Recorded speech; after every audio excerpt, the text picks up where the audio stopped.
2வது வருஷத்துல பாத்தீங்கன்னா இவர் இதுல இருந்து என்ன பண்றாரு 12 லட்ச ரூபா எடுத்துக்கிறாருன்னு வச்சுக்கிறோங்க. ஸோ இவர் அந்த 12 லட்ச ரூபா வந்த ரிட்டர்ன்ஸ்ல இருந்து எடுத்துறாரு அப்படின்னா அவருக்கு மிச்சம் எவ்வளவு இருக்கும்?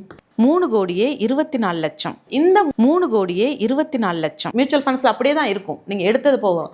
இதுக்கு 2வது வருஷம் உங்களுக்கு வந்து அதே 12% போட்டு கிடைக்கும் போது எவ்வளவு வருது அப்படின்னா 3,72,00,000 கிட்ட கிடைக்குது. இது எப்போ 2வது வருஷம். ஆனால் அதே இது கமல் வந்து 2வது வருஷம் வாடகை, ஏன்னா வாடகை அப்படின்றது வருஷம் நம்ம ஏற்ற மாட்டோம் இல்லையா, 5 வருஷத்துக்கு ஒரு வாட்டி தான் நீங்கள் இல்லை 3 வருஷம் அப்படின்றது மாதிரி நீங்கள் இன்க்ரீஸ் பண்ணுவீங்க. அப்படி பார்த்தோம்னா இங்கே எவ்வளோ வருது 2 வருஷத்துக்கு பார்த்தீங்கன்னா 24 லட்ச ரூபா வருது. ஸோ இங்கே 24 lakhs.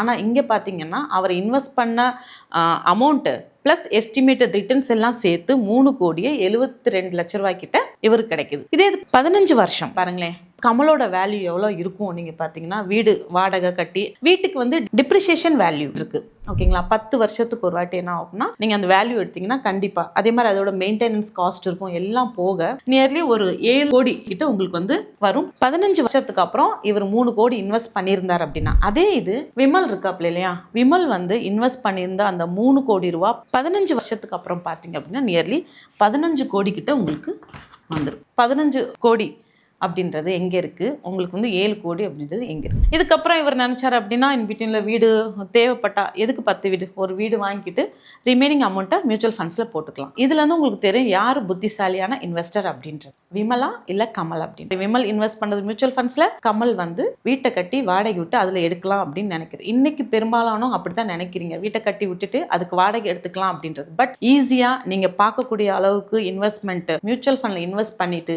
அது நீங்கள் ஒரு 10 வருஷமோ இல்லை 5 வருஷத்துக்கு விட்டீங்க அப்படின்னா அந்த டைம் உங்களுக்கு தேவையான அமௌண்ட் எடுத்து நீங்கள் மிச்ச அமௌண்ட் அதிலே வச்சு அதுக்கான இன்ட்ரெஸ்ட் கூட்டிகிட்டே இருக்கும். இதில் 2 பேரில் நீங்கள் யார் வந்து புத்திசாலின்னு நினைக்கிறீங்க அப்படின்றது கீழே கமெண்ட்டில் கமெண்ட் பண்ணுங்க. தேங்க்யூ.